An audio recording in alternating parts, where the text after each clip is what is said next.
د طالبانو مشر ځوانان باید پر اسلامي روحیه وروزل شي. د چارواکو کتونکي طالبان د محدودیت لګولو په لټه کې دي. سلام، وخت مو په خیر. پام وکړئ د نن ورځې تازه خبر ته.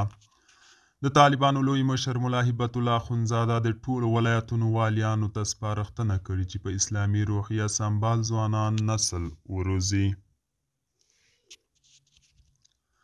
د طالبانو د حکومت ویان ذبیح الله مجاهد پرون سه شنبه په یو خبرپاڼه کې ویلي چې مشر په کندهار کې د ټولو ولایتونو له والیانو سره غونډه کې دا څرګندونې کړي. د اعلامیې له مخې له طالبانو مشر والیانو ته سپارښتنه کړې چې هیڅ چاته د دیو په ټکو په ولایتونو کې د غیر شرعي کړنو اجازه ورنه کړي، د خلکو عقیدوي او فکري اصلاح ته کار وکړي او په اسلامي روحیه سمبال ځوان نسل وروزي. د افغانستان د ځوانانو چارو پخوانی معین او د چارو کتونکي کمال سادات وایي د طالبانو د مشر دا څرګندونې به پر ځوانانو نور محدودیتونو ته زمینه برابره کړي. نوموړي وایي د امر بالمعروف له کړنو نه پخوا هم شکایتونه وو او شته دي.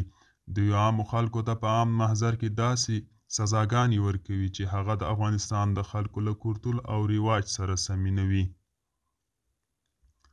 او د ځوانانو له غرور سره سمون نه خوري. د دوی د مشر دا څرګندونې چې ولایتونو کې یې نور اختیارات هم ورکړي دي، فکر کوم د خلکو په کړنو په حلقه نور هم تنګه کړي، شکایتونه به نور هم زیات شي. د ځوانانو د حقوقو فعال سید احسان الله سادات وایي په افغانستان کې لوستي ځوانان له بیکارۍ او ناوړه اقتصادي شرایطو رنځ وړي او په وینا یې نور محدودیتونو سره هم مخامخ کیږي.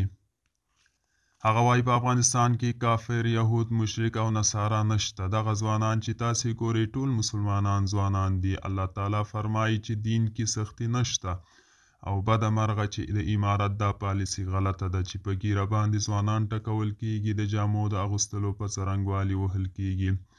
کوم ځوان چې تاییدي د جهاد ونه لري هغه ته دنده وظیفه نشته. موږ څه وکړو؟ چیرته ولاړ شو؟ د طالبانو مشر دغه څرګندونې داسې مهال کوي چې پرون سه شنبه د امر بالمعروف او نهي عن المنکر وزارت چارواکو د خپل یو کلنو راسته راوړنو راپورونه وړاندې کړل.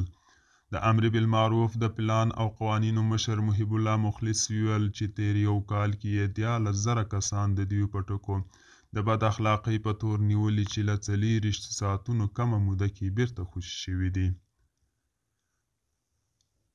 مخلص زیاته کړه چې تیر کال کې یې د موسیقۍ 21,000 وسیلې له منځه وړي او په لسګونو زره سیډیګانې یې ماتې کړي او زرګونه هغه کمپیوټر کاران له کاره ګرځولي چې په خبره یې خلکو ته موبایلونو کې فلمونه اچول. نوموړي وویل له خپله امنیتي لیکو کې 215 کسان له دې کبله لرې کړي چې ګیره یې نه درلودې. طالبانو د ګیرې نه پرېښودلو په تور له خپلو لیکو لسګونه کسان ایستلي دي. دوستانو دا و د نن ورځې چمتو کلی خبر. تر بیا هم په الله